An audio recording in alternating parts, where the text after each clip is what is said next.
इसमें बिलमंगल ठाकुर प्रार्थना करते हैं, श्री कृष्ण अपने परम सुंदर नेत्रों से हमको कब देखेंगे। ये प्रार्थना है, अभिलाषा है, लालसा है कि मैं कब उनका दर्शन करूंगा और वे कब स्नेह भरी दृष्टि से हमको देखेंगे। कौन? कारुणिक किशोर। किशोर श्री कृष्ण किशोरावस्था संपन्न है, जो किशोर कहा जाता है। किशोर अवस्था में जो व्यक्ति है वह किशोर।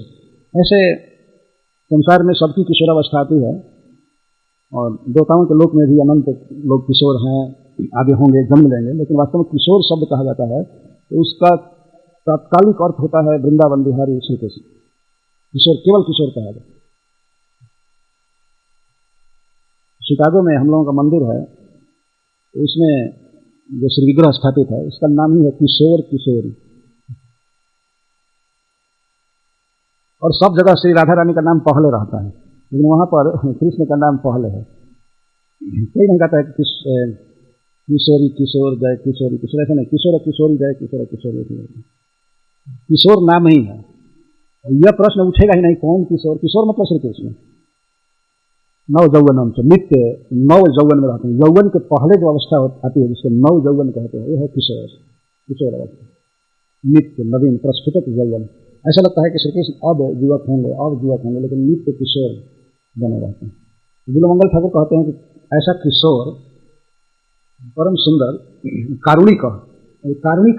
कारुणिक अर्थ है कि मेरे दुख को देख करके वे इस दुख को अवश्य दूर करेंगे, या मेरे दुख को वे समझते होंगे। मैं उनके विरह में दुख भोग रही हूँ, इसे जानते हैं और मेरे दुख को दूर करना चाहते हैं। उनका स्वभाव है, सहज करुणा है, सहज दया का भाव है।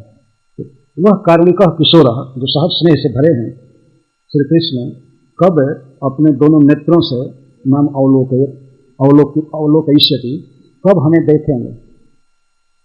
दोनों नेत्रों की विशेषता जैसा इस श्लोक में बताया गया है, इस पद में भी नेत्रों की विशेषता बताई जा रही है। लीला यताभ्याम रसशीतलाभ्याम। लीला यताभ्याम, लीला का अर्थ है नेत्रों का सहज संचालन, देखना, हाव भाव पूर्वक उसी को देखना स्नेह से, और खास करके उज्ज्वल रस के भावों के अनुसार जब अपने नेत्र संचालन करते हैं किसी व्यक्ति पर मंद स्मित के साथ, तो इसको लीला कहा गया है इस श्लोक में। लीला। आयताभ्याम, आयत का अर्थ है समूह या खजाना। एक अद्भुत रस संचार करते हुए श्री कृष्ण देखते हैं कि उस रस वैचित्री के साथ, उस रस वैचित्री का आगार है भगवान का नेत्र। ऐसे दोनों नेत्रों से सदा आलोकयित, सदा कस्मिन काले, कब वो समय आएगा कि श्री कृष्ण अपने इन नेत्रों से हमको देखेंगे।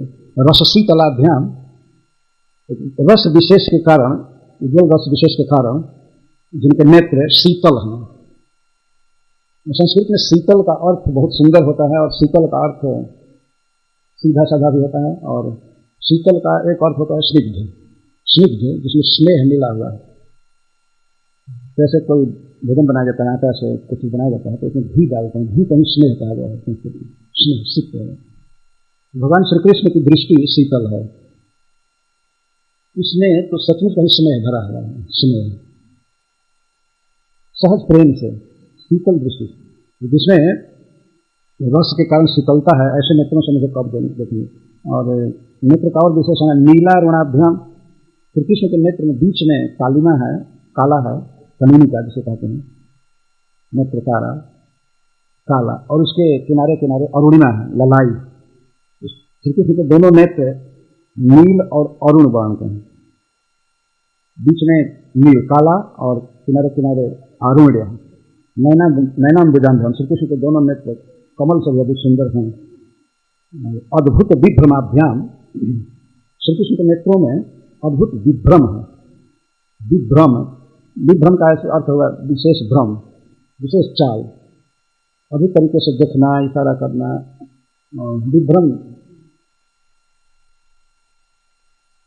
विभ्रम के कई अर्थ हैं। ऐसे दो शब्दों से बना है विभ्रम। भ्रम का अर्थ है भ्रमण करना, और भ्रम का अर्थ लीला भी होता है, भ्रम का अर्थ संकेत इत्यादि सब, और भ्रम का अर्थ भ्रमण करना, विशेष भ्रमण। नेत्रों से अनेक प्रकार के भावों को, संकेतों को भगवान व्यक्त कर देते हैं। इसको उनकी आंखों का विभ्रम कहा गया। विभ्रम का विशेष भ्रांति नहीं हुआ, विभ्रमाभ्याम, अद्भुत विभ्रम, अद्भुत माधुरी विशेष श्री कृष्ण के नेत्रों से प्रकट होता है। अद्भुत तरीके से देखते हैं। तो ऐसे अद्भुत विभ्रम वाले नेत्रों से श्री कृष्ण कब हमें देखेंगे। कभी कभी प्रार्थना की जाती है कि कब मैं उनको देखूंगा, कब आंख भर करके देखूंगा, और कभी कभी प्रार्थना होती है कि कब वे हमको देखेंगे। नीचे वाले श्लोक में इसमें जो है, इसमें कहते हैं बाले न मुग्ध चपले न दिलोकिते न मन्मानसे किमपि चापलमुद्वहन्तं लोले न लोचन रसायन वीक्षणेन लीला किशोर मुपगोहितुम उत्सिताः स्म। कहते हैं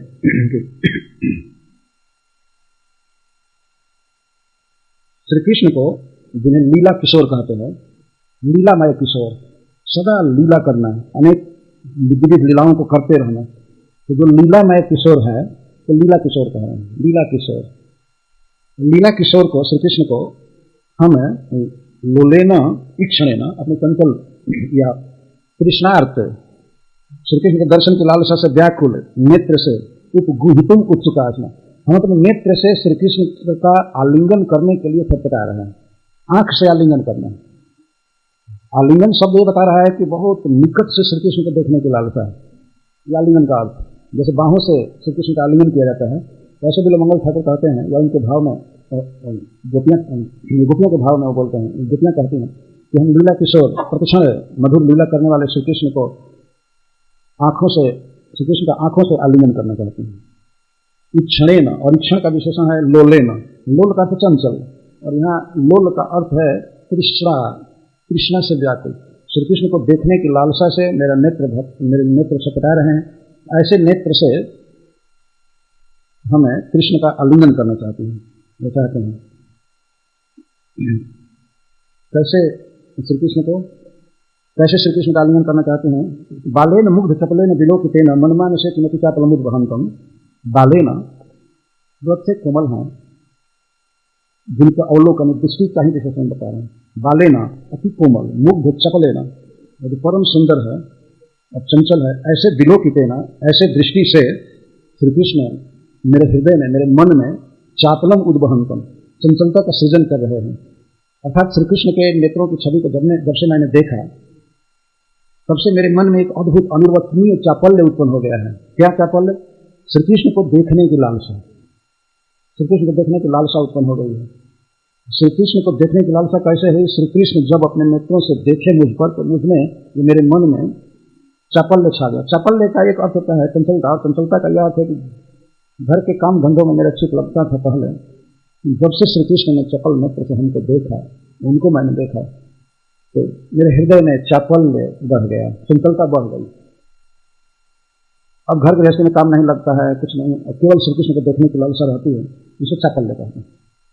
किमपि, कुछ अद्भुत आश्चर्य जिसको मैं वाणी से कह नहीं सकता, जिसको वाणी से नहीं कहा जा सकता, उसको अनिर्वचनीय कहते हैं, जिसका निर्वचन नहीं किया जा सकता, वचन में जिसको नहीं बांधा जा सकता, ऐसा चापल्य मेरे हृदय में उदित हो रहा है।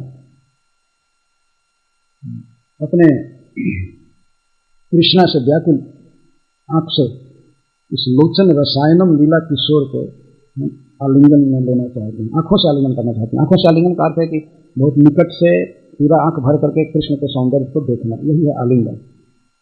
श्री कृष्ण को यहाँ कहा गया लोचन रसायनम, जो आंखों के लिए रसायन है। लोचन रसायन, ऐसा कहा जाता है कि आंखों के लिए रसायन ही पुष्टिकारक होता है। आंख में कुछ डालने से आंखों की ज्योति बढ़ती है, या अंध कम से कम नहीं आता है जल्दी। श्री कृष्ण लोचन रसायन है।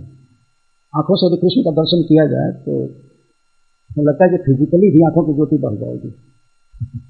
लोचन रसायन है। सबसे बेस्ट आई ड्रॉप भगवान का विग्रह है, सबसे बेस्ट, तो इसे देखना चाहिए। लोचन रसायन, नयनामृतम, नयन के लिए अमृत। भगवान को देखने की बहुत लालसा है, और देखने की लालसा इसलिए है कि उनके बारे में जिसने सुना है, वास्तव में जिसने सुना है और पहले देखा है, उसको देखने की और सुनने की लालसा और अधिक सताती है, उसकी लालसा और बढ़ जाती है। कृष्ण को देखने के बाद असली विपत्ति चालू होती है। उनको देखे बिना रहा ही नहीं जाएगा। इसीलिए श्री रूप गोस्वामी पाद ने एक श्लोक में लिखा है, चेतावनी देते हैं कि गोविंद नामक लड़के को मत देखना, चेतावनी देते हैं श्लोक में। कहते हैं कि हे सखे, यदि परिवार में बंधुजनों में उनके साथ रहने की अभी तुम्हारी इच्छा हो और वो अच्छा लगते हैं, तो भूल करके अभी जमुना के उपकंठ में केसी घाट में स्थित है गोविंद नामक लड़के को मत देखना, नहीं तो फिर परिवार में रहने की इच्छा नहीं रह पाएगी और बच्चा, स्त्री, परिवार कुछ भी अच्छा नहीं लगेगा। यदि अगर यह इच्छा है कि परिवार में मन रमे, आनंद का अनुभव हो रहा है, तो कृष्ण को देखने मत देना, गोविंद देव को देखने मत देना। देख लोगे तो फिर सब खत्म हो जाएगा। देखिए, एक तरफ ये भाव है कि भगवान इतने सुंदर हैं, इनको देखना ही जीवन का सफल माना जा रहा है, आंखों का परम फल। दूसरे तरफ अज्ञानियों का ऐसा समाज है, दृढ़ अज्ञानी, जो भगवान को श्रीअंग को रूप को मानते हैं, और फिर भी मनुष्य समाज उनको कहता है ये पहुंचे हुए महात्मा हैं। हाँ यार, ये प्रशंसा कैसे शतव्रत महाराज कहते हैं, जैसे किसी अंधे आदमी का गुरु अचक्षु बन जाए, और चक्षु मतलब जिसको आंख ही नहीं है। शिष्य कैसा है, सॉरी इस प्रसंग में थोड़ा ला रहा हूं मैं, शिष्य कैसा है, आंख वाला था, शिष्य ऐसा है कि उसकी आंखें पहले थी लेकिन धीरे धीरे कमजोर हो गई, कुसंग से इधर उधर प्रवचन सुनने से अंधता छा गई। और गुरु कैसा है, जिसको आंख है ही नहीं शुरू से, अचक्षु, 8वें स्कंध में प्रकट किए हैं, तो गुरु पर ही बोले हैं, असली गुरु अष्टक वही है। यहीं पर गुरु कैसा होता है, क्या होता है, तो कहते हैं जैसे अंधे का गुरु अचक्षु हो जाए, जिसको आंख है ही नहीं। इस पर ये टीका में लिखा गया है कि शिष्य को तो हो सकता है कुछ धुंधलाहन दिखाई पड़ रहा हो। धुंधलाहन दिखाई पड़ने का मतलब ये है, हो सकता है किसी वैष्णव का प्रवचन सुना हो तो थोड़ा आंख खुला हो हल्का, लेकिन गुरु तो पूर्ण परमहंस, और वो किसी के सत्संग की उसे जरूरत नहीं, मानता है पहुंचे हुए हैं, किसी का सत्संग नहीं, कुछ नहीं, कोई कुछ नहीं, साधु संग नहीं, तो इसको तो आंख मिली ही नहीं शुरू से, तो बिल्कुल चौपट है, आंख बिल्कुल नहीं। और ऐसा व्यक्ति अंधे का गुरु बनाया जाता है, अंधे का गुरु, जिसके वो अंधा है लेकिन कुछ कुछ दिखाई पड़ रहा है, बेचारे को कल संशय होता है कभी भगवान का रूप है, पूरा नहीं समझता। तो इसी तरह से है ना, जो अज्ञ लोग हैं इस संसार में गुरु बनाए जाते हैं, गुरु लोग उनके नाम पे, लेकिन ऐसी मति देते हैं जिस मति से वो अंधम तमह घोर नरक में चला जाता है। वास्तविक पंथ, बिल्कुल प्रकाश का पंथ, ब्राइट पंथ, सच्चा मार्ग यही है कि भगवान के रूप से प्रेम किया जाए, भगवान के रूप में अनुराग होना चाहिए। अन्यथा भगवान की भक्ति का कोई मतलब ही नहीं रहा। जहाँ उनके रूप के प्रति सहज अनुभक्ति है, सहज समर्पण है, सेवा है, पूजा है, सब है, यही तो भक्ति है। लेकिन जहाँ रूप की धारणा ही नहीं है, तो वहाँ तो भक्ति का कोई प्रश्न ही नहीं है, ज्ञान कभी जन्म ले ही नहीं सकता। जब ये सब कुछ है ही नहीं, धारणा तो ज्ञान क्या था, वास्तव ज्ञान होगा, कोई ज्ञान नहीं। इसलिए शास्त्रों में बहुत कठोर शब्दों का प्रयोग किया गया है ऐसे लोगों के लिए। ब्रह्मा जी कहते हैं कि निर्विंदक्ष विमुक्त मानिमस प्रयुष्ट भावाद विशुद्ध बुद्धि आरूह्य कृष्ण परम पदम तथा पतन तथे नादक विष्णु बन गए। हे प्रभु, भक्तों के अलावा जो अन्य लोग हैं, अन्य से तात्पर्य यहाँ अन्य तथा कथित अध्यात्मवादी लोग, जो अनादृत कृष्ण बन गए, जो आपके श्री चरण का, आपके श्री अंग का आदर नहीं करते हैं, इसे स्पिरिचुअल नहीं मानते, इसे दिव्य मान करके इसे प्रेम नहीं करते हैं, तो उनसे चढ़ करके गिर जाते। तपस्या शतकुल आदि में जन्म प्राप्त होता है उनको पूर्व कर्म से, लेकिन भगवान के चरणों का अनादर करने से अनादृत जिस्म दंग रहा तपन गिर जाते हैं। और भक्त कभी नहीं गिरते हैं। तथा न कोई माधवतावताह करते भ्रषण की मार्ग कई बद्धे करेंगे। लेकिन आपके भक्त जो आपके प्रति सौहार्द की भावना रखें, आपको अपना कोई न कोई प्रिय मानते हैं, तो ये तो रास्ते में भी नहीं गिरते हैं, पहुंचने के बाद क्या गिरेंगे। तथा न कोई माधवतावताह करते भ्रषण की मार्ग में स्लीप तक नहीं करते हैं। ये भ्रषण की बात यह है, और स्वतंत्र का तो प्रश्न ही नहीं। और वो जो ज्ञानाभिमानी हैं, जो आपके श्रीअंग का आदर नहीं करते, श्री चरणों का आदर नहीं करते हैं, बल्कि निरादर करते हैं, उसे माया का अधिकार कहते हैं, उसे प्राकृत कहते हैं, तो ये लोग तो सिद्धि जो कुछ माने अपनी सिद्धि तक जा करके वहां से भी गिर जाते हैं, साध्य से भी गिर जाते हैं। और भक्त लोग तो रास्ते में भी नहीं गिरते, और वो भी कहा गया है कि आंख बंद करके चलते हैं तब भी न स्लीप करते हैं न गिरते हैं। भवन निमिल लगा नेत्रे न स्खले न पतत दिया, न स्खलित होते हैं न गिरते। आंख बंद करके चलते हैं। आंख बंद करके दौड़ते हैं तो ठोकर लगेगी, स्लिप करेंगे, चाहे टकराएंगे, गिरेंगे नहीं। आंख क्या है? श्रुति स्मृति, वेद शास्त्र और ये सब श्रुति हैं और पुराण आदि स्मृति हैं। इनको पूरा पूरा शास्त्रों का ज्ञान नहीं भी हो, श्रुति स्मृति का, पर श्री कृष्ण में ममता है, वे मानते हैं कि श्री कृष्ण हमारे हैं, हमारे स्वामी हैं, हमारे प्रभु हैं, हम उनके दास हैं। केवल इतना ही माने तो सब प्रकार के विधि विधान से हीन होने के बाद भी वो न स्खलित होगा न गिरेगा, वो पहुंचेगा भगवान के पास। याद करते ये स्थिति है। तो वास्तविक समीचीन मार्ग यही है जहाँ भगवान के श्रीअंग से, श्रीहस्त कमल से, पद कमल से और मुखारबिंद से, अलग से, पिताम्बर से, सबसे सहज प्रीति, सहज अनुराग, बिल्कुल वही जीवन है। उसको देखे बिना रहा नहीं जा रहा है, रहा नहीं जा रहा है। गोपियों की स्थिति तो सर्व विलक्षण है, उनके लिए ये नीति का उपदेश नहीं किया जा रहा है। और इन श्लोकों को पढ़ने पर, कृष्ण कर्णामृत के इन श्लोकों को पढ़ने पर तब पता चलता है कि कृष्ण के श्रीअंग से कैसे प्रेम किया जाता है, कितना प्रेम है गोपियों की। ऐसे लीला किशोर जो लोचन रसायन है, आंखों की अमृत है, इनका हम अपने आंखों से आलिंगन करना चाहते हैं। आंख से आलिंगन करने में कौन रोकेगा? यदि वास्तव में भगवान के मंदिर में कोई जाए और भगवान को देखे, नख से सिर तक देख रहा है, तो आंखों से वो आलिंगन कर रहा है। आंखें आलिंगन करती हैं, उसको देखे बिना नहीं रह सकती। मन आलिंगन करे तो उसको कौन देखेगी? जब आंख को नहीं रोक सकते तो जगह से जगह भूजा कर रोकेंगे, जगह उत्तर में नहीं पहुंचने देंगे, लेकिन आंख से आलिंगन कोई कर सकता है। गृहितुम इच्छिकास्म, हम लोचन रसायन लीला किशोर का आलिंगन करना चाहते हैं। गोपियों के ही भाव में मंगल ठाकुर भी कहते हैं। और फिर भगवान के अन्य अंगों का भी वर्णन करते हुए नेत्र का वर्णन करते हैं।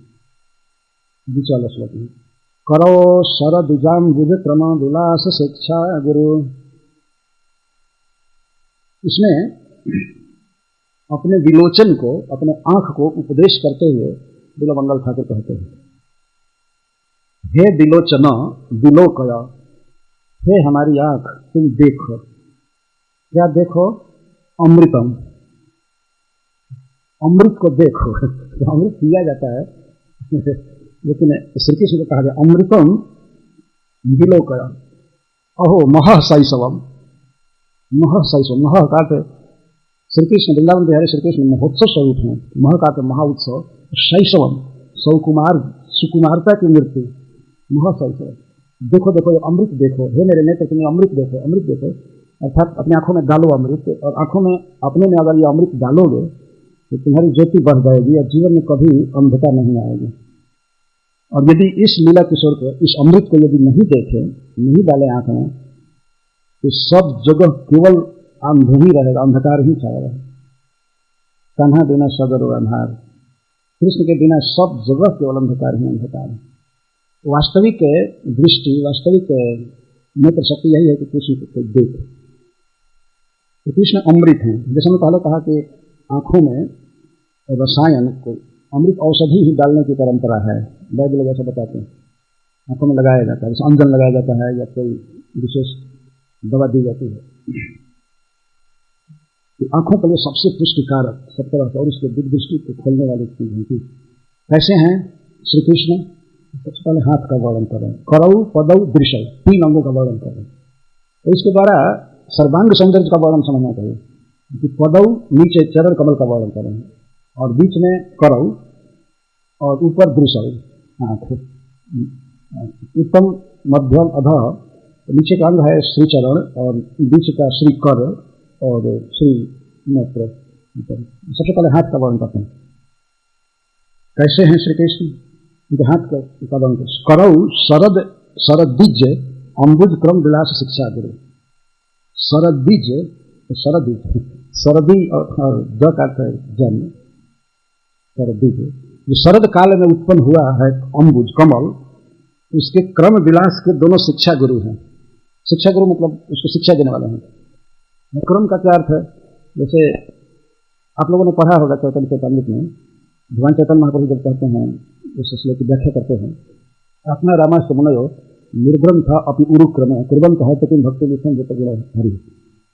क्रम है, तो क्रम शब्द का क्या अर्थ है? श्री चैतन्य महाप्रभु बताते हैं क्रम शब्द का अर्थ है पदन्यास, जो त्रिविक्रम कहे जाते हैं, 3 पद में सारा ब्रह्मांड नाथ है। क्रम शब्द का अर्थ है पदन्यास, और क्रम शब्द का अर्थ लीला भी है, गुण चरित्र जो भी है वो भी लीला है, और वो भी क्रम शब्द से कहा जाता है। उरु क्रम का अर्थ जिनकी महान अद्भुत अनंत लीलाएं हैं, वे हैं उरु क्रम। यहाँ पर वही अर्थ है कि किसी शरदकालीन सरोवर में खिले हुए कमल में जो क्रम विलास है, लीला विलास है, इन लीला विलास आदि की शिक्षा देने वाले भगवान के दोनों हाथ हैं। इसका अर्थ है कि परम शीतल, परम सुकुमार, परम सुगंधित कमल में जो जो क्रम होगा, जो जो उसकी विशेषताएं होंगी, उसको तो शिक्षा देने वाले, अर्थात उससे भी बढ़कर गुरु हैं भगवान के चरण, भगवान के हस्त कमल। इनमें साहित्य, सौकुमार्य और सौगंध, सौंदर्य आदि भरे पड़े हैं। तो उस कमल के विशेषताओं के शिक्षा जरूर है, ये सब तरह से बढ़कर जो श्री गोपियाँ कह रहे हैं वही बात इसमें है। भगवान के हाथों में सुगंध है, सुंदरता है और सुकुमारता है। सुकुमारता, सौगंध, सौंदर्य और शीतलता, साहित्य। कमल वैसा कहाँ सुंदर हो सकता है? कमल के फूल में वो सुगंध और वो सुकुमारता, वो कोमलता कुछ भी नहीं है। भगवान श्री कृष्ण के दोनों हाथों में वो सब विशेषता है। पदौ विबुध पाद प्रथम पल्लवो लंघिनौ, और श्री कृष्ण के दोनों चरण कैसे हैं? चरण तल अंगुली आदि के साथ चरण ऐसे विबुध कल्प पादप। देवताओं के लोक में जो वृक्ष मिलते हैं, जिसमें कल्प वृक्ष कहा जाता है, तो कल्प वृक्ष में जब पहली बार कोमल पत्ता आता है तो बहुत अरुण होता है, लाल और अति सुकोमल। देवताओं के वृक्ष कल्प वृक्ष में प्रथम बार आए हुए पत्ते का भी उल्लंघन करने वाले श्री कृष्ण के चरण कमल, उत्लंघन, ये तो अर्थ है उससे भी बहुत अधिक अरुण और अधिक कोमल श्री कृष्ण के चरण कमल है। इतना सुंदर भगवान का चरण कमल है, इतना कोमल, सुकुमार और उसी तरह से सुगंधित। तो केवल साहित्य और केवल मृदुता और आरुण्य का वर्णन करने के लिए इन पत्तों से उपमा दी गई, और सुगंध शीतलता आदि तो कमल से उपमा दी जाती है। कल्प वृक्ष के प्रथम उगे हुए कोमल पत्तों का उल्लंघन करने वाले, मतलब उनसे बढ़ करके अरुण और बढ़ करके शीतल श्री कृष्ण के चरण कमल। दृशव, आंखों के विषय में तो क्या कहा? दिशव दलित दुर्मद त्रिभुवन उपमान श्रिय, त्रिभुवन उपमान श्रिय। तीनों लोकों में बहुत से उपमान हैं, किसी सौंदर्य का निरूपण करने में कुछ उपमाएं दी जाती हैं, तो उन उपमाओं का मद बढ़ गया था। तीनों जगत में जो उपमाएं हैं उनका मद बढ़ गया था। अगर किसी को सुंदर बताना है, विशेष बताना है, तो हमसे तुलना की जाती है, वही उपमान, उनका मद बढ़ गया। और श्री कृष्ण के दोनों नेत्र ऐसे हैं, दलित दुर्मद त्रिभुवन उपमान से, त्रिभुवन में जितने भी उपमान थे हैं, उनके अभिमान को बिल्कुल दलित कर दिए, समाप्त कर कुचल दिए। कौन कौन उपमान है? खास करके आंखों से जो उपमा दी जाती है वो है जैसे मृग, मृग के आंख से किसी सुंदर आंख का वर्णन किया जाता है। तो मृग और मीन, मीन मतलब मछली, आंखों की चंचलता का निरूपण करने के लिए मछली के साथ उपमान दिया जाता है। मृग हरिण, हरणी, और मीन और चकोर, चंचरिक, कमल, कमल से कमल भी एक उपमान है। चंद्रमा, मुख की उपमा दी जाती है, मुख चंद्र को। खंजर, खंजरित, खंजन पक्ष, खंजन, चंचरित, मीन, मृग, चंद्रमा, इन सब का गर्भ समाप्त है। इन लोगों का मन बहुत बड़ा हुआ था कि किसी को सुंदरता का निरूपण करने के लिए हमसे लोग साक्ष्य दिलाते, इसके समान आंख है, इसके समान आंख है। लेकिन जब भगवान श्री कृष्ण वृंदावन में अवतार लिए तब इनका सारा गर्व चला गया। जहां भी उपमाएं जहां जहां थी वो सब भागी। अब तो हमारा यदि कोई कहेगा, हमको उपमा देगा, तो उपमाएं दुखी होने लगे, नहीं हम कहाँ से किसी के हाथ के समान या नेत्र के समान या पद के समान हैं, बेकार हमारी उपमा दी जा रही है, हमारा नाम हंसाया जा रहा है। इसलिए लोग जहाँ तहाँ भाग गए कि हाँ अब कोई उपमा न दे, नहीं तो हमारी बेइज्जती होगी। सब भाग गए जहाँ तहाँ। इतने श्री कृष्ण के सुंदर नेत्र हैं, दोनों हाथ हैं, दोनों पैर हैं। इस श्लोक में शरद उदास साधु जात सत तरफ जो दरश्री निषादृशा, इस श्लोक में भगवान के सौंदर्य का वर्णन, कि कोई बौद्ध आदि कुछ नहीं, यह सौंदर्य का वर्णन किया जा रहा है। सूरदास जी ने पद लिखा है, इसको यहाँ पर पढ़ा देंगे। उपमा हरितन देख ल जाने, हरितन अर्थ हरि श्री कृष्ण के श्रीअंग को देखकर उपमाएं सब लज्जित हो गई, सब लज्जित हो गई और जहाँ तहाँ भाग गई। उपमा हरितन देखी लजानी, उपमा हरितन देखी लजानी, कौ जल में कौ बननी रही दुरी, कौ गगन समानी, उपमा हरितन देखी लजानी। उपमाएं भगवान कृष्ण के शरीर को देख करके लजा गई और भागने लगी। कोई वन में भागी और कोई जल में भागी और कोई गगन समानी और कोई आकाश में भागे, सब भागी। कोई अब हमसे कोई उपमा ना दे, नहीं तो हमारी केवल बेइज्जती होगी, भाग गए। जितनी भी उपमाएं हैं वास्तव में या तो वन में रहती हैं या जल में रहती हैं या आकाश में। सूरदास जी कहते हैं कि ये भाग गए। गोपियां कह रहे हैं वास्तव में, गोपियों के भाव में सूरदास जी कह रहे हैं कि श्री कृष्ण के श्रीअंग को देख करके उपमाएं भाग गए। उपमान कहते हैं, उपमान का अर्थ कसौटी, कसौटी पर कसा जाता है कि इसकी आंख नीम जैसी है, या हरण के बच्चे के नेत्र के समान उसके नेत्र।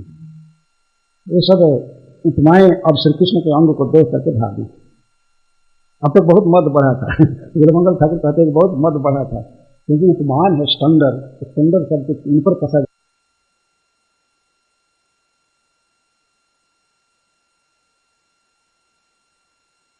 जल में धस गई, चली गई और कुछ वन में छिप गई, कोई गगन समानी।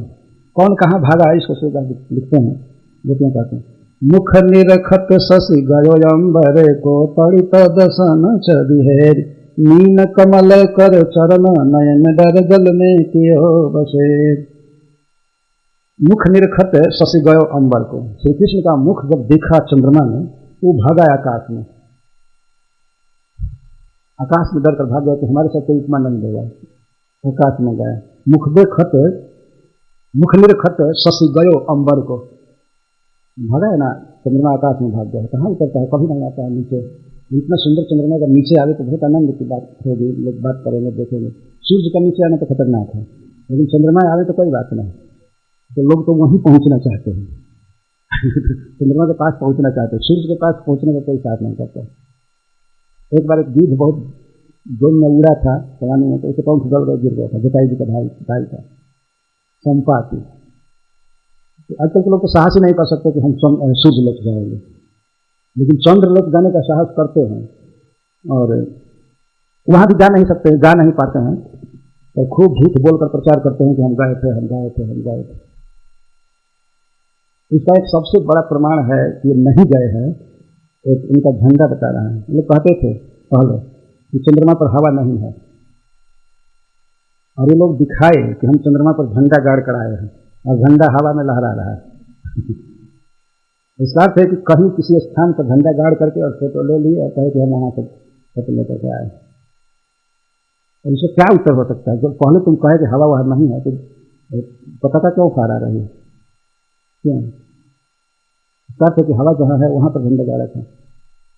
और ये कहते हैं कि वहां पर केवल धूल है, पत्थर है, ये है, वो है। तो कभी कहते हैं कि जहाँ की शीतलता सारे संसार में फैलती है, इतना दूर चंद्रमा है और इतनी शीतलता बिखरता है, और वहां खुद ही धूल और पत्थर है। ये कैसे कोई मान सकता है? वहां तो शीतलता बिखरने वाला द्रव्य है ना। चंद्रमा भागा आकाश, जो भी हो, हम लोगों को इससे क्या मतलब है? भगवान श्री कृष्ण के अंगों से मतलब है। तो श्री कृष्ण के मुख को देखकर चंद्रमा आकाश में भागा। मुख निरखत शशि गयो अंबर में, पड़ित दसन छबिहेर। अंबर गए यदि नहीं सुनाने को। और बिजली भी भागी आकाश में। क्या देख करके? कृष्ण के दांतों की चमक को देख करके भागी। अथवा पड़ित दसन छबिहेर, कोई ऐसा कहते हैं कि श्री कृष्ण के पीताम्बर को देख करके बिजली भागी आकाश में। दसन है, ठीक है, तो श्री कृष्ण का श्रीअंग है। श्री कृष्ण के दांतों को देखकर बिजली भागी आकाश में। मीन कमल कर चरण नयन डर, जल में किए बसेर। मछली और कमल ये भागे तुरंत पानी में डूब करके जल में घुस गए, डर करके भागे। किस डर से? चरण नयन डर, चरण के डर से कमल भाग गया। कोई हमारी उपमा न दे दे कमल, श्री कृष्ण के चरण कमल से, तो भाग गई। कोई ना दे, फिर भी लोग मानते नहीं है देते ही है।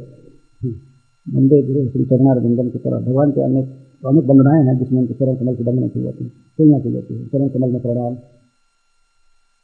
चरण सरोज, सरोज के साथ इतना दे ही देते हैं।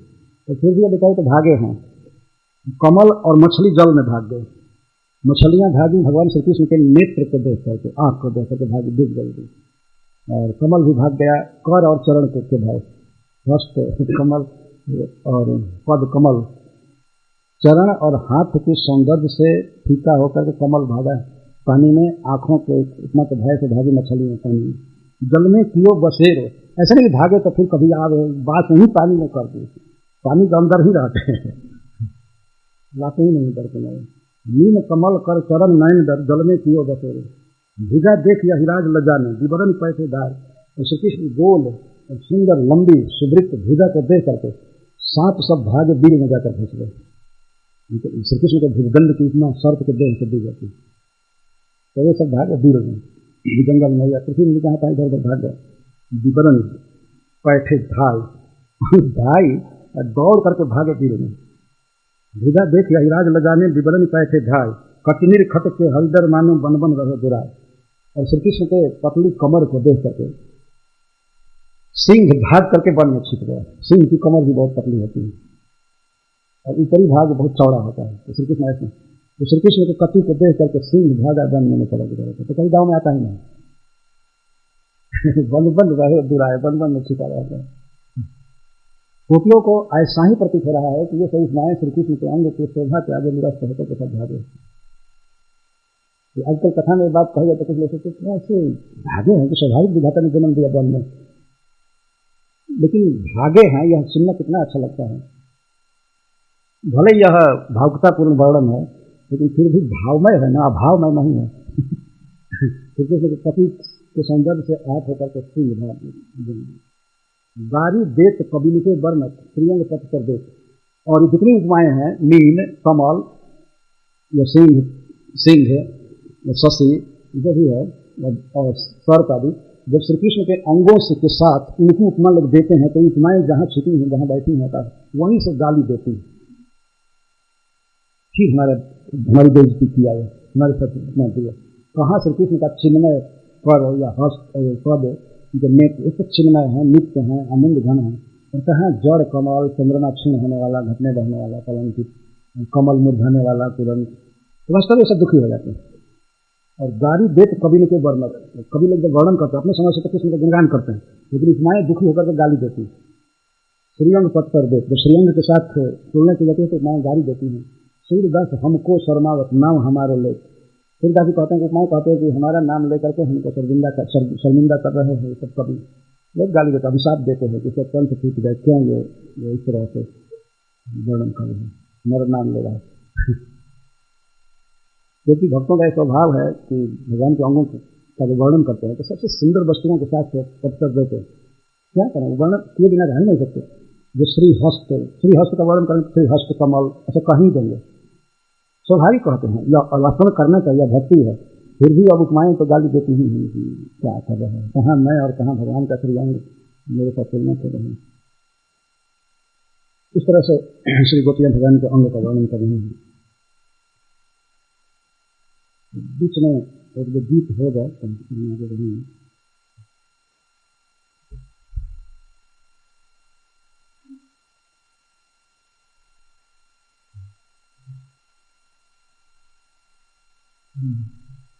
कौन गीत गाएंगे कि भगवान के सौंदर्य पर,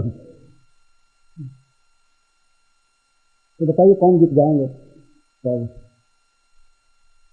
क्या गाएंगे? ठीक, ऐसे इधर बैठ जाए, जाते समय ऐसे बैठ।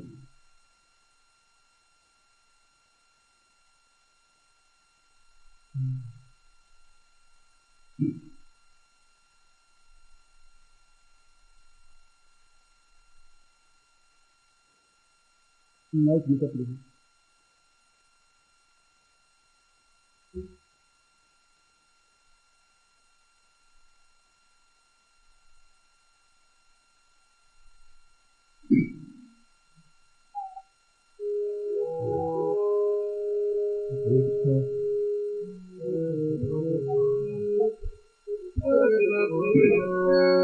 हरे कृष्णा।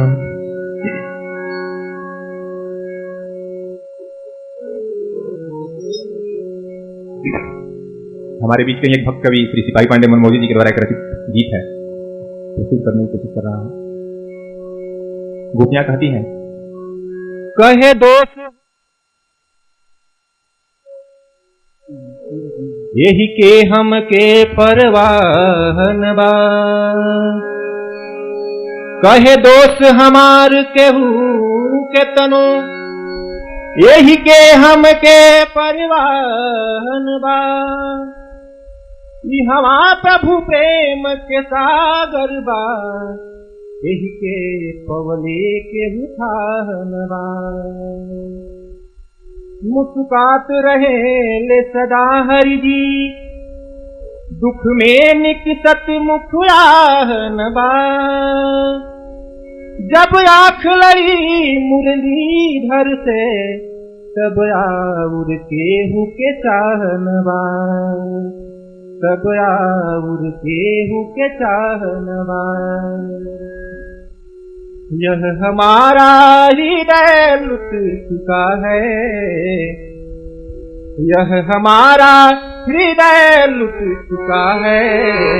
श्याम तेरी छटा माधुरी पे, यह हमारा हृदय लुट चुका है। श्याम तेरी छटा माधुरी पे,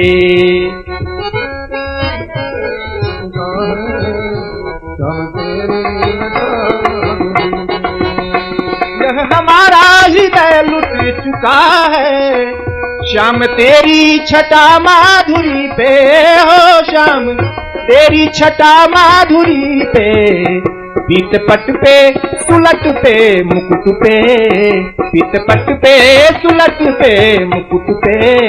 मूर्ति सुषमा मई सांवरी पे,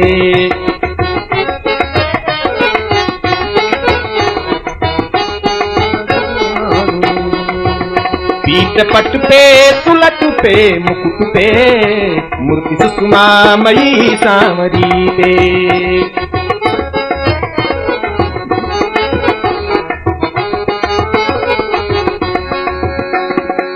या दिन से वह नंद का छोरा, या बन धेनु चराई गयो है।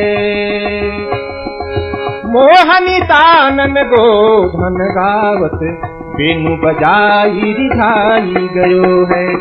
वादिन से कछु तो न सोके, रस खान हिये में समाई गयो है। वो उनका हुक्कान करे, गरे रघुवीर दिखाई गयो है। यह हमारा हृदय लुट चुका है। श्याम तेरी छटा माधुरी पे, हमारा हृदय लुट चुका है। श्याम तेरी छटा माधुरी पे।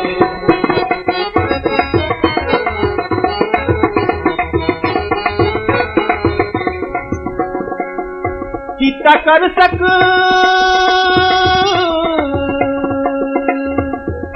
चित्ता कर सक नहीं कौन अवयो, नेत्र प्रतिभा तु पर है उलझते।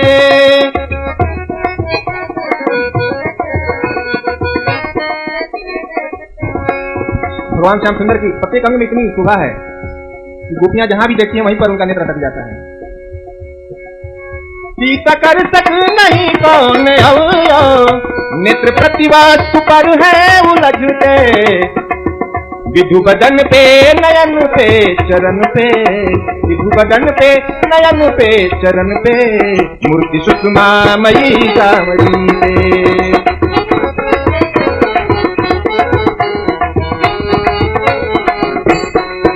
विधु बदन पे नयन पे चरण पे। गंज कर पे हरित बांसुरी पे,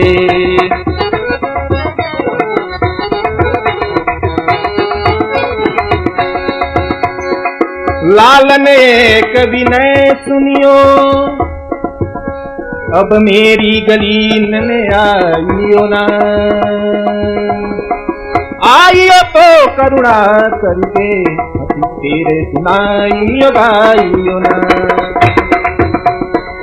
गाइयो तो यधराधरी के मुरली धुनि मंद बजाइयो ना, सरसाइयो ना उर्फे में जखा दुनियाइयो तो तुम जाइयो ना। हमारा हृदय लुटता है हम तेरी छटा मारते, हमारा हृदय लुटता है हम तेरी छटा मारते। जब हमारा हृदय लुट चुका है श्याम तेरी छटा माधुरी पे, हो श्याम तेरी छटा माधुरी पे, पीठ पट पे सुलट पे मुकुट पे मुक्ति सुषमा मई नावरी।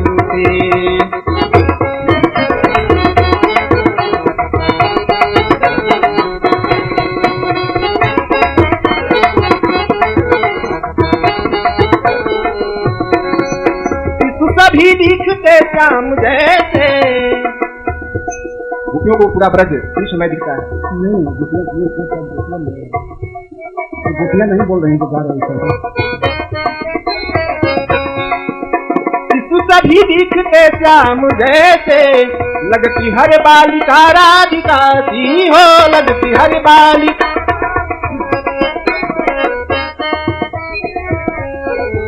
शीश अपना शीश अपना कहाँ मैं झुकाऊं, गाय पे गोप पे गागरी पे। शीश अपना कहाँ मैं शीश अपना कहाँ मैं झुकाऊं, गाय पे गोप पे गागरी पे। कहाँ मैं झुकाऊं, गाय पे गोप पे गागरी पे। मेरे मोहन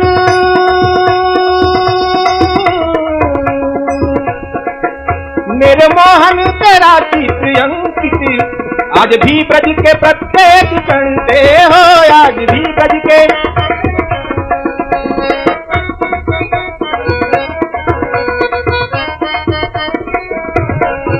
मेरे मोहन तेरा चित्र अंकित, आज भी ब्रज के प्रत्येक क्षण पे।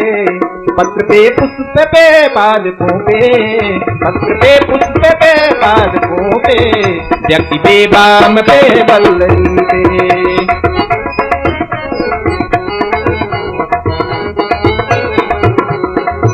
यह हमारा हृदय लुटता है श्याम तेरी छटा माधुरी पे। यह हमारा हृदय लुट चुका है श्याम तेरी छटा माधुरी पे, हो श्याम तेरी छटा माधुरी पे, हो श्याम तेरी छटा माधुरी पे।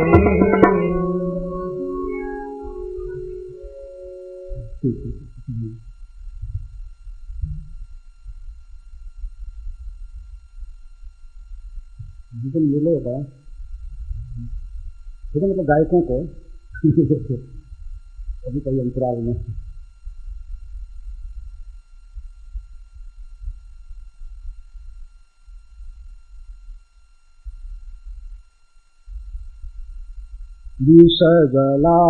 विषजलाप्ययाद व्याल राक्षसाद वर्षमारुताद वैद्युतानलाद वृषणयात्मजात विश्वतो भयाद ऋषभते वयां रक्षिता। बच्चों को प्रसाद कुछ मिल रहा है ना, ऐसा तो नहीं मैं सिखाने चालू कर रहा हूँ।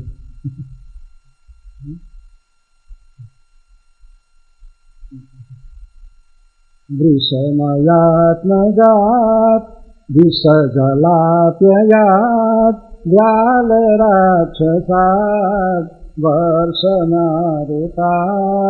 वैद्युतानलात् विषमयात्मजात विश्वतो भयात् ऋषभते वयं रक्षितामि। एवं परंपरया सर्वसाधारण तया च वयं सदा रक्षिता एवं तर्हि विषवृक्षोपि संवर्ध्य स्वयं सेतुम् असाम्प्रतं नीति कथं न स्मर्यतानि परिप्रत्याह विषजलाप्ययादिति। ऋषभ बोलिए। हे सर्वश्रेष्ठ, विष जलाप्ययात, विष जल के पीने से मृत्यु हो गई थी, उससे गौओं और गोपों की रक्षा की आपने। व्याल राक्षसात, व्यालः अघासुर स एव शरीर ग्रासित्वात् राक्षस तस्मै व्यालाः कालियादयः राक्षसाः इतना बकाघाद्य संसूरश्च तेषां जातयकत्वं पुनर्द्वन्द्वैक्यं तस्मै वर्षमारुताद् इंद्रकृतात् वर्षमिश्रात् मारुतात् वर्षं दुर्मदेन्द्रकृत संवर्तक मारुतश्च तदानीन्तन अथवा पुनर्वर्तश्च जातयकत्वं पुनर्द्वन्द्वैक्यं तस्मात् विद्युतानलात् इंद्रकृतात् अशनिपातात् च अथवा इंद्रकृत वर्षकालीन एवं विद्युत्समूहः अनलश्च स्थानद्वयगतदावः जातयकत्वं पुनर्द्वन्द्वैक्यं विस्मयात्मजात् वृषात् वत्सासुरात् मयात्मजात् व्योमासुराच्च अथवा विषात्मजात् वत्सात् मयात्मजात् व्योमासुराच्च अथवा वृषात् अरिष्टात् मयात्मजात् व्योमासुराच्च विश्वतो भयात् अन्यस्मात् अपि सर्वतो भयात् तद इतरात् सकटादीपः भयात् मुहुः वारं ते त्वया वयं रक्षितः इदानीम् इत्यक्षसे इति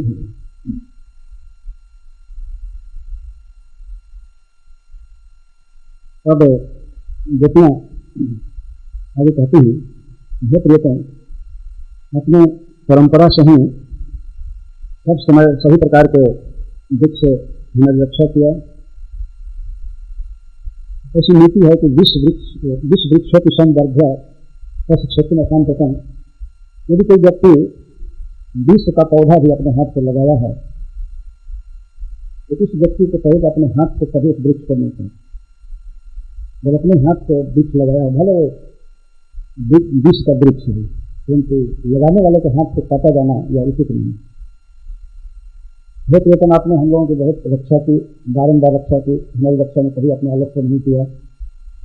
जब हर एक बार अनेक विपत्तियों से आपने हमारी रक्षा किया तो इस समय क्यों उपेक्षा कर रहे हैं? हम आपके जिलाने से जीवित हैं, ब्रजवासियों से अपना अभेद मान करके सारी बातें कह रहे हैं। किस प्रकार विपत्तियों से किसी ने इनकी रक्षा की, किसी के इन उपकारों का स्मरण कर रहे हैं। जिसे पहले कहा गया तब मैंने किसी भी वाक्य में भले वो निंदा जैसे दिखाई दे रहा है, हास केवल हो रहा है, लेकिन वास्तव में श्री कृष्ण की प्रशंसा ही है, सब उनका गुणगान है। श्री कृष्ण किस तरह से ब्रजवासियों की रक्षा करते रहे, बारम्बार सन्निवेदन करते हैं। यही शब्द महत्वपूर्ण है, बारम्बार श्री कृष्ण रक्षा किए। इस संसार में देखा जाता है कि यदि किसी अपने स्वजन पर लगातार विपत्ति आती रहे, दुख आता रहे, तो उसके दूसरे स्वजन उग जाते हैं, कहते हैं हम कितना रक्षा करेंगे। लेकिन बार बार महारोग से ग्रस्त होकर के दुखी रहे तो आदमी कितना दिन भक्ति को ले जाएगा। बड़े बड़े पैसे वाले भी थक जाते हैं और बल्कि मनाने लगते हैं कि राम जी उनकी सीन लेते अच्छे हैं, तो ऐसा करने लगते हैं। लेकिन श्री कृष्ण इतनी स्नेहवान है, कभी भी उपेक्षा नहीं की। विपत्तियां आती ही रही ब्रज में, अनेकों बार आती रही, लेकिन फिर भी निरालस होकर के रक्षा करते हैं, कभी छोड़ नहीं दिए, उपेक्षा नहीं की। कुछ विपत्ति गिना रही है, उसके उपलक्षण से अन्य भयों का, अन्य दुखों का भी समझ लेना चाहिए। विष जलाप्ययात, भगवान को संबोधन सबसे पहले करो। ऋषभ है, ये ऋषभ है, ऋषभ है का अर्थ है सर्वश्रेष्ठ। कारुण्य आदि गुण में, सौंदर्य आदि गुण में और कृपा आदि गुण में आप सर्वश्रेष्ठ हैं। वास्तविक प्रेम तो कृष्ण जानते हैं, कैसे स्नेह किया जाता है अपने भक्त को अपने आश्रित, वही जानते हैं, वही उसमें समर्थ हैं। उनको ऋषभ का है, ऋषभ का है श्रेष्ठ, किससे श्रेष्ठ? सर्वश्रेष्ठ, सर्व प्रकारेण श्रेष्ठ, सभी विषय में कृष्ण सबसे श्रेष्ठ, सारे सदगुण में हैं। और ऋषभ का एक अर्थ है स्वामी, आप ब्रजेश्वर हैं, हम ब्रजवासिनी स्त्रियाँ हैं, आप हमारे स्वाभाविक स्वामी हैं, ब्रज के राजा हैं। ऋषभ का एक अर्थ याद है, हे ब्रजेश्वर, हे सर्वश्रेष्ठ, विष जला के याद, अपने हमारे रक्षा के विष जल के अप्यय से, विनाश से, विष जला के याद, विष जलम कालीय हृद जलम तेना पीतेना तेना पीतेना अप्ययात गवाम गोपानाम च मरणात्। यह वर्णन है 15वें अध्याय में दशम स्कंद के अंत में। गर्मी के महीने में भगवान श्री कृष्ण गौओं और गोपों के साथ गए गंगा जी के तट पर। गौओं को बहुत प्यास लगी थी और गोप तथा और अन्य बड़े बड़े गोप भी उसे प्यासे थे, बहुत प्यास लगी थी। इतनी देर की प्यास लगी थी, अभी गर्मी का महीना, विवेक नहीं रहा कि हम लोग कालीय ह्रद का जल पी रहे हैं। कालीय दह का जो जल था पूरा विष हो गया। अब भक्तों ने पढ़ा होगा जरूर है, कई बार देखने सुनिए कि कालीय ह्रद एक योजन विस्तार का था, 8 माइल विस्तार का था, 4 कोस में फैला हुआ जो जल था। कालीय के 101 खानों से विष निकलते थे और अन्य भी विषभर सर्प उसमें रह रहे थे। तो इनके विष की आग से कालीय दह का जल पूरा उबल रहा था, ऊपर उठ रहा था, उसकी काली काली तरंग ऊपर उठ रही थी, वो उबल रहा था। इतना विषैला हो गया था, इतना विषैला हो गया था कि ऊपर उड़ने वाले पक्षी इसकी आंख से झुलस करके गिर जाते थे। ऊपर उड़ने बहुत ऊंचा उड़ने वाले, जल के ऊपर नहीं, जल से बहुत दूर तक ऊपर उड़ने वाले पक्षी उसकी आंख से झुलस करके पानी गिर मर जाते। और आसपास के तट का जो वृक्ष थे वो जमुना के उस दूषित जल का स्पर्श करके चलने वाली हवा के लगने से सब मर गए, दूषित गए थे। इतना जब इसका बाहरी प्रभाव हो सकता है इस जल का, तो इस जल के पीने का क्या होगा? हवा लगने से, वाष्प लगने से जब पक्षी गिर जाते थे और वृक्ष सूख जाते थे, इस जल को भगवान के सखागण गोप और गौएं पी लिए। फिर कुछ देख रहे थे सामने, तो जल पीने के लिए ही जा रहे थे, देखते हुए भी श्री कृष्ण मेरे सामने, क्योंकि श्री कृष्ण के मन में ये था कि अगर पी ही लेंगे तो मन को दूर करेंगे। भगवान लीला करना चाहते, ये चाहते तो सर्वशक्तिमान हमें कहीं रोक सकते थे, कोई ना जाए, गौओं को रोक लेते, गोपों को रोक लेते, वैसे नहीं, ये गए, जाते ही पीने लगे और पिए, मुंह से जो ही स्पर्श किए जल का, थोड़ा सा तो विष था, विष जल इसमें कह गए, अवस्था छटपटा करके गिर पड़ने लगे। यही पिए कहीं थोड़ा सा छटपटा, तुरंत ही इतना घातक विष था, इतना उल्बण था कि छटपटाने का भी समय ज्यादा नहीं है, थोड़े नहीं गिरे और जैसे बिना प्राण के होकर के जमने गिरे कर। भगवान देखे अपने सखाओं को इस तरह मरा हुआ और गौओं को, भगवान के मन में एकाएक शोक हुआ, हाँ हाँ मेरा सारा धन चला गया, मेरे सखा चले गए। तो ये उस समय लक्ष्मण देखें काफी टिका लिखते हैं, भगवान श्री कृष्ण गौओं को पकड़ करके रोने लगे और अपने सखाओं को, जितने सखा थे, जितनी गौएं थी, क्षण भर में भगवान इतने हो गए, सबका आलिंगन किए, सब कुछ मान रख रख करके लगे रोने। जब भगवान रोए तो उनके आंखों से अश्रु बिंदु गिरे, जो ही आंसू के बिंदु एक बिंदु भी गिरे सभी पता ही जी गए। भगवान के आंसू का अमृत थी, स्नेह के आंसू, स्नेह के आंसू लगते हैं, सब जी गए।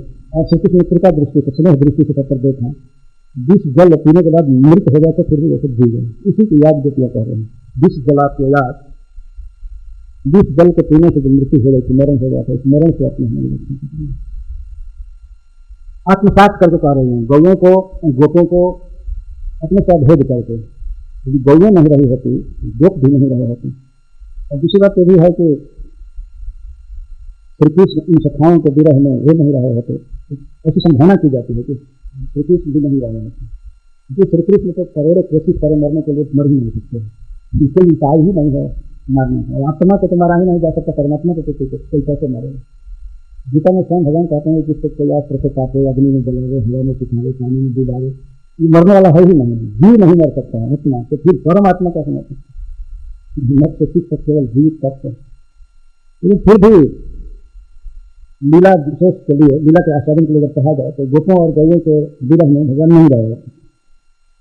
गोपियां निश्चित ही मरी होती सब तरह से, किसी के बिना तो उनके जीवन की कल्पना ही नहीं की जा सकती। इस तरह गोपियां कह रहे थे, हे प्रियतम, यमुना जी के इस महाविशाले जल से मृत्यु हो गई तो इसमें इससे इस दुख से आपने हमारी रक्षा की। विश्व जला को याद, इन सहज ब्रजवासियों के साथ आत्मीयता का भाव है, क्योंकि कृष्ण से संबंधित है, कभी गौरी कह देते, इसलिए जितनी मानता कृष्ण नहीं है उतनी ही मानता गौरी और गोपी नहीं है, कृष्ण के नाते से।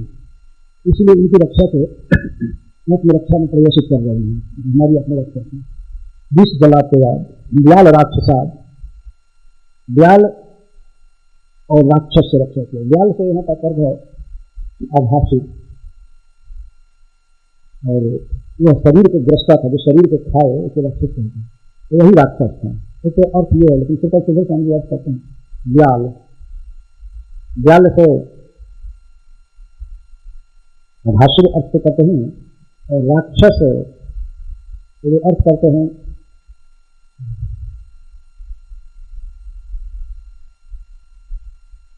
दूसरे, जैसे शंखचूड़, क्योंकि वक्ष था दूसरे भी राक्षस कहा गया है। शंखचूड़ और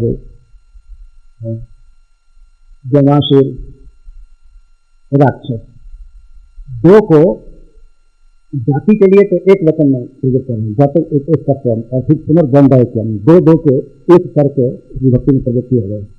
सोचना यहाँ दो उनका ऐसे करके विश्वमयात निजात,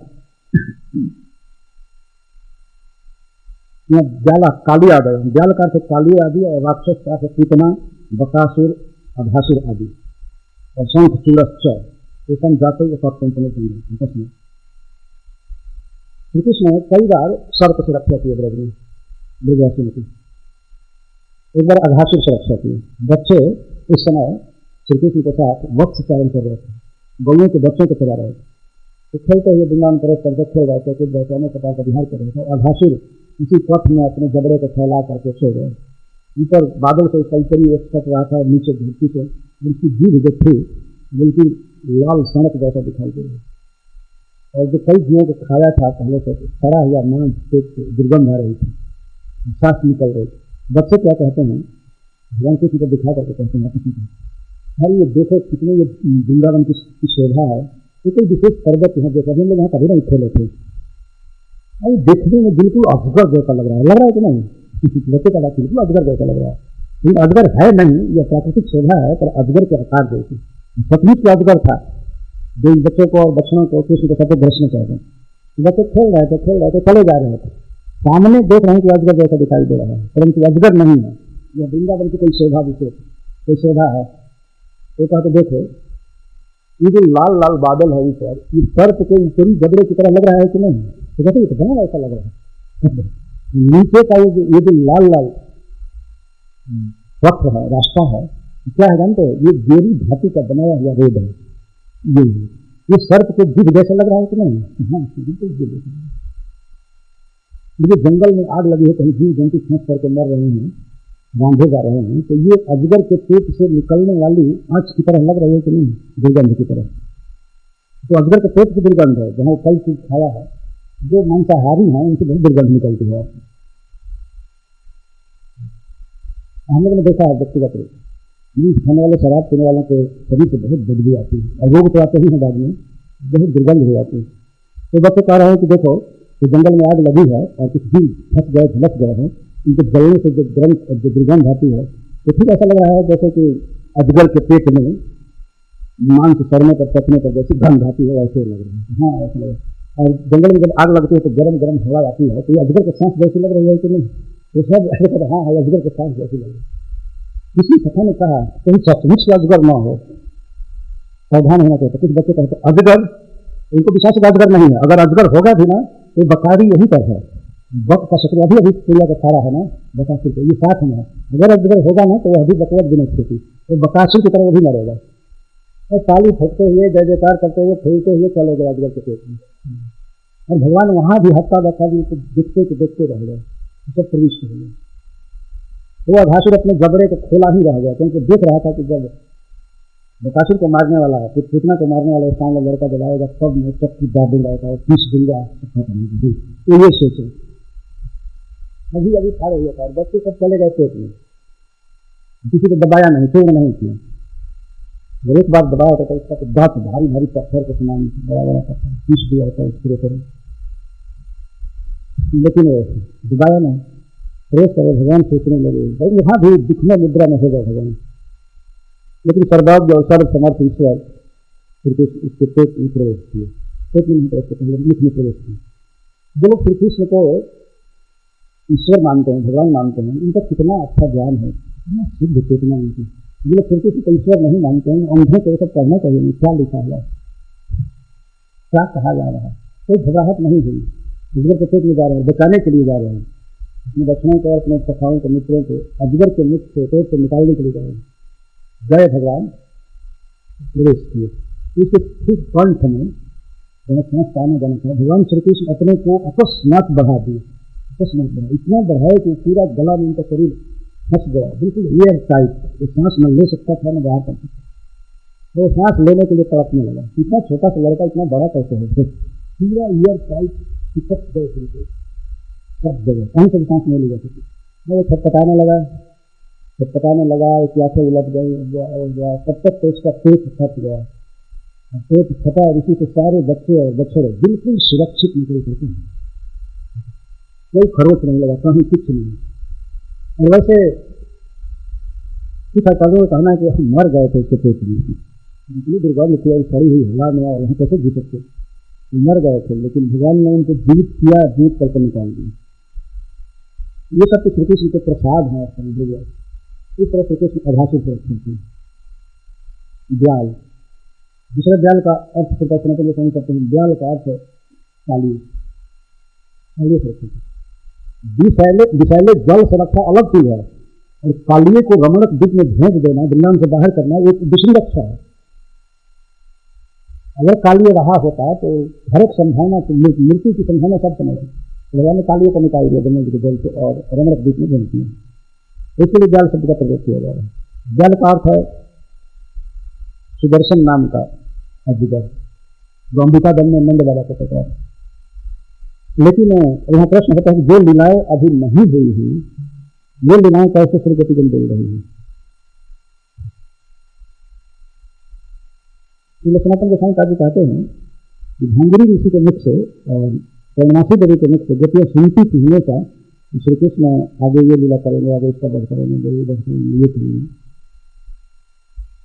इनमें इतना अभिनिवेश है कि श्री कृष्ण ऐसी लीला करेंगे तो अपने प्रियतम की लीलाएं हैं, चाहे पहले हुई हैं, चाहे समय हुई हैं, बीच में इतना ही चाय से स्मरण होता है। इसका भी वे बीते हुए जैसा स्मरण कर रहे हैं। सुदर्शन नाम का अजगर था, वास्तव में विद्याधर था, लेकिन अजगर बन गया था। सुदर्शन नाम का विद्याधर था, अजगर बनकर नंद बाबा को पकड़ेगा, ये बाद की लीला। और अरिष्टासुर की भी, अरिष्टासुर वध की लीला भी बाद में होने वाली है। गोपियों के स्वप्न में मनोरथ में श्री कृष्ण स्थित होने लगते थे। तो सनातन गोस्वामी कहते हैं कि ये कहती है कि आपने बारंबार उनसे रक्षा किया। तो बारंबार किससे?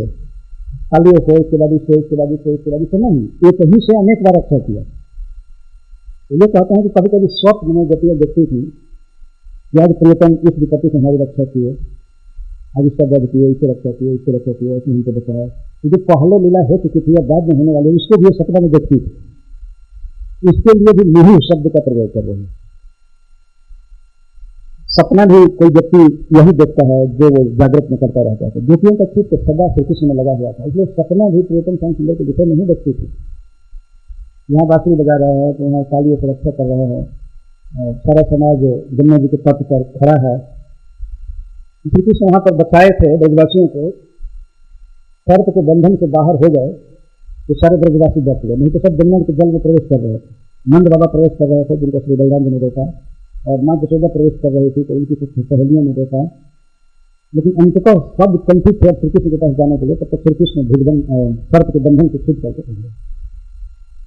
तो इस प्रकार श्री कृष्ण बारंबार रक्षा किए, बारंबार। ये कहीं विपत्ति सपना आदि में देखती थी तो इसको भी बिल्कुल जागृत जैसा देखती थी और याद करती थी। इसलिए बता रहे हैं कि आप बारंबार रक्षा की।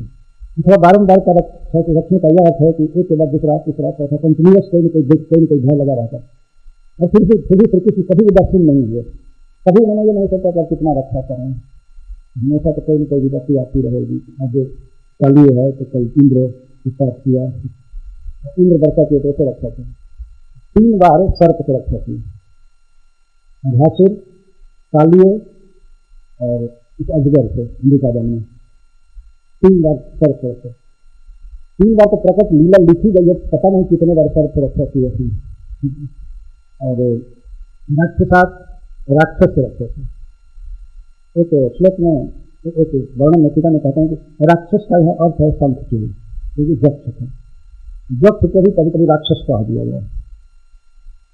जक्ष में राक्षस में कोई भेद नहीं है।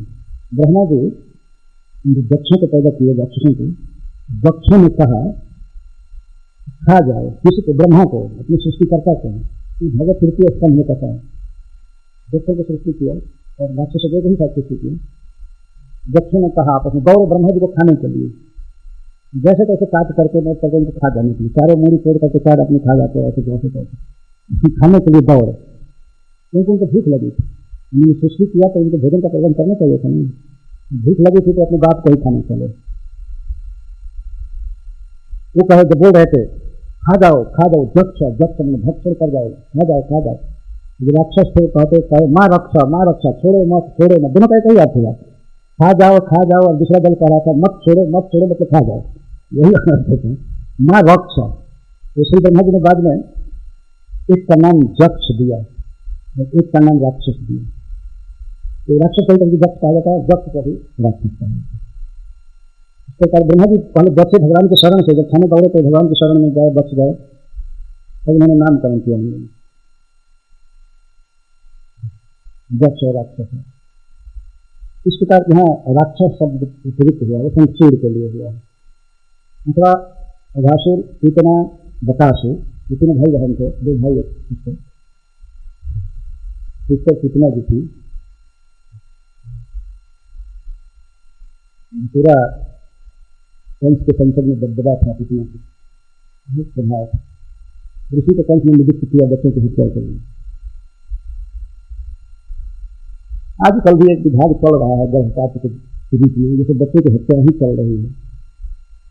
इससे ज्यादा पोलाइट वे में है, हत्या वही है, राक्षस हत्या। इस प्रकार भगवान ने रक्षा किया अघासुर से, बकासुर से और पूतना से, ज्ञान राक्षसा, वर्ष मारिका, वर्षा से रक्षा की और मारिक से रक्षा। वर्ष से तात्पर्य है इंद्र के द्वारा की गई उल्ले की वर्षा। तो साधारण जल नहीं बरस रहा था, बहुत बड़ी वर्षा होती, पत्थर की वर्षा, और 7 दिन 7 रात वर्षा होती है।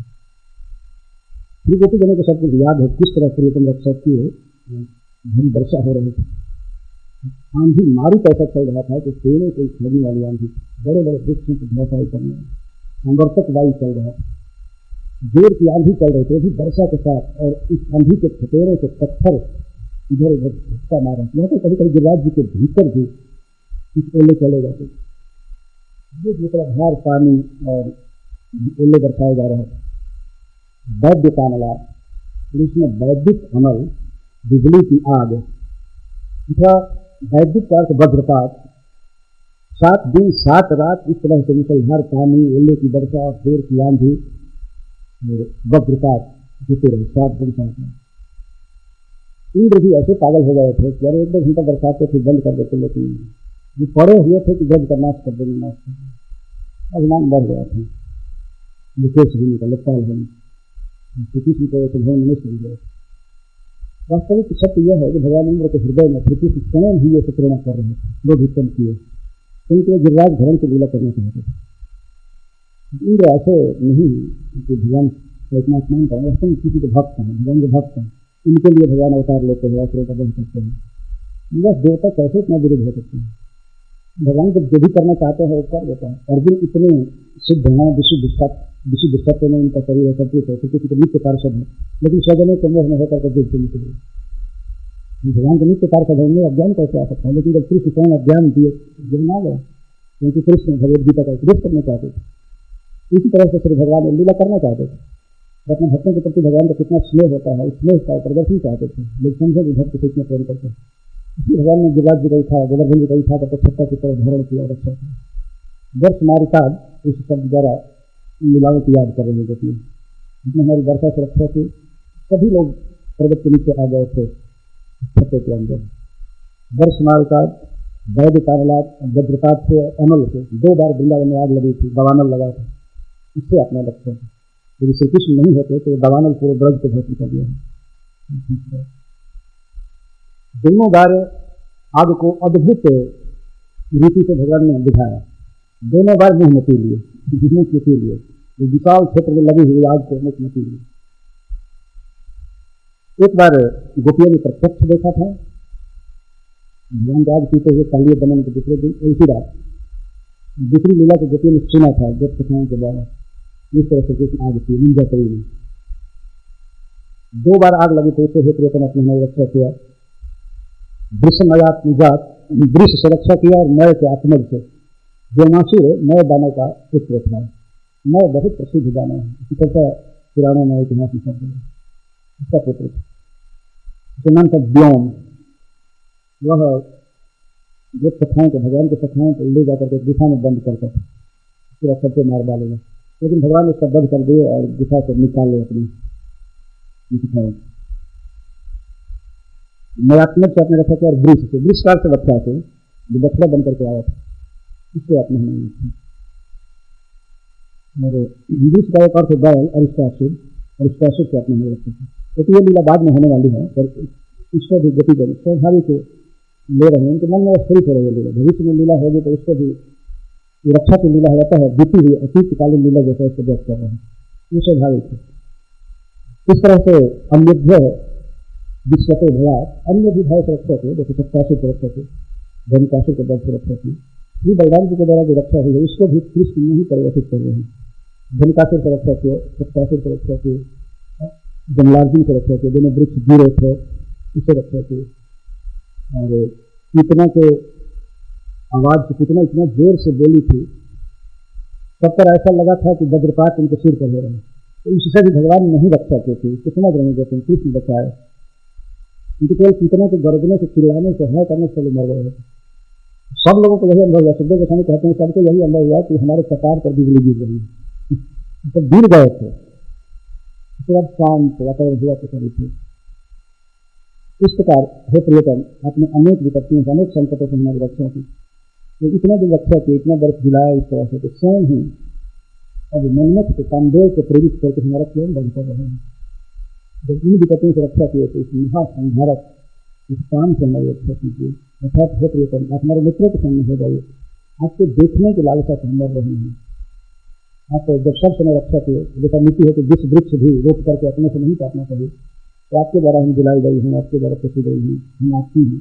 आप हमें इस तरह मत मारिए। हमारी मरने की बिल्कुल स्थिति है, शीघ्र ही वन से बाहर आ जाइए, जमुना जी के कुलिन पर आ जाइए। हरे कृष्ण।